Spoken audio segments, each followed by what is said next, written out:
l'événement près de chez vous. C'est l'un de nos nouveaux rendez-vous de l'été. Tous les week-ends, on vous déniche les bons plans dans une de nos régions. Et pour ça, on passe un petit coup de fil à nos confrères et à nos consoeurs de la presse quotidienne régionale. Ce matin, rendez-vous avec le journal Sud-Ouest. Bonjour Nicolas Espitalier. Bonjour Margot. Vous êtes chef de la rédaction du MAG, l'hebdomadaire du Sud-Ouest, publié tous les week-ends. Fin juillet, nous évoquions avec vous le retour des férias et je crois que la fête continue en août. Oui, c'est le moins qu'on puisse dire. Alors vous connaissez peut-être cette chanson qui s'appelle Les Pèlerins de Navarre. Non, je ne connais pas. Alors je vais vous en parler. C'est une chanson qui est un peu un classique des férias. Et le refrain dit la chose suivante: J'irai de Pampelune jusqu'à Bayonne, j'irai de Dax jusqu'à Mont-de-Marsan, je ferai le plus grand pèlerinage des festaires de tous les temps. Je vous épargne de le chanter.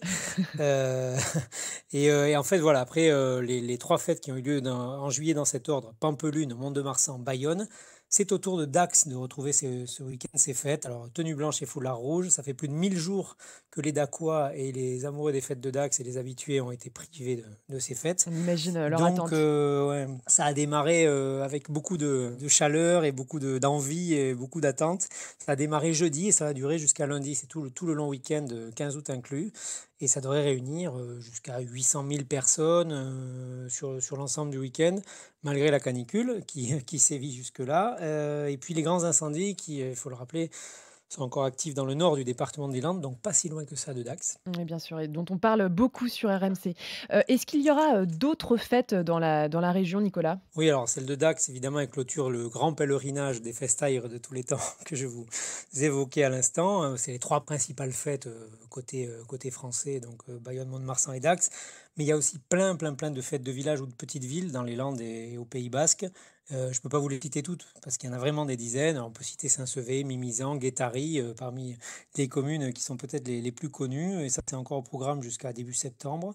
Et puis, je dois vous citer dans les gros rendez-vous dans notre région sud-ouest de la fin d'été, les fêtes d'Agen. Alors là, c'est en Lot-et-Garonne, un peu plus au nord. Il y a de gros concerts au rendez-vous, notamment Vita et Slimane qui cartonnent depuis 2 ou 3 étés. Et puis les négresses vertes, les négresses vertes pour danser un peu sous le soleil de Bodega. Chante nos joies et nos folies, aïe Bodega Bodega, tu es l'étoile de nos nuits. Ce sera du 26 au 28 août à Agen. Restons dans la musique, Nicolas, puisqu'il y a dans la région de nombreux autres festivals. Oui, en plus des rendez-vous festifs et populaires dont je vous ai parlé, il y a aussi plein de festivals, petits, moyens ou grands, beaucoup de festivals de théâtre, de musique, partout, tout le temps. Alors évidemment, je ne pourrais pas être exhaustif, donc que tous les organisateurs de festivals me pardonnent parmi ceux que j'oublierai, parce que je peux en citer que quelques-uns sur des dizaines. Donc rien que ce week-end, je vais vous parler du K-Rock Festival, c'est près de Bergerac, ça se passe en Dordogne. Là, il y a une quinzaine d'artistes ou de groupes, il y a quelques pointures du rock, la franco-anglaise Laura Cox ou encore l'ancien batteur de AC/DC, Chris Slade. Et puis, je peux vous parler aussi du Festival Ravel. Alors là, on est au Pays Basque, à Saint-Jean-de-Luz, Cibourg, Un autre genre de Ixassou. musique. Exactement, là, on est sur du classique et ça dure là jusqu'au 11 septembre. Il y a toute une série de concerts jusque-là. Et je crois que pour terminer, vous avez un petit coup de cœur. Pour un événement, c'est gentil, auquel je suis attaché depuis très longtemps, depuis l'enfance, c'est la foire à la poterie de la Capelle-Biron, c'est en Lot-et-Garonne. Ça sera la 38e édition ce week-end. Ça se passe dans un très joli hameau, le hameau de Saint-Avit, qui a la particularité d'être le hameau natal de Bernard Palissy, l'illustre savant, céramiste, potier de la Renaissance.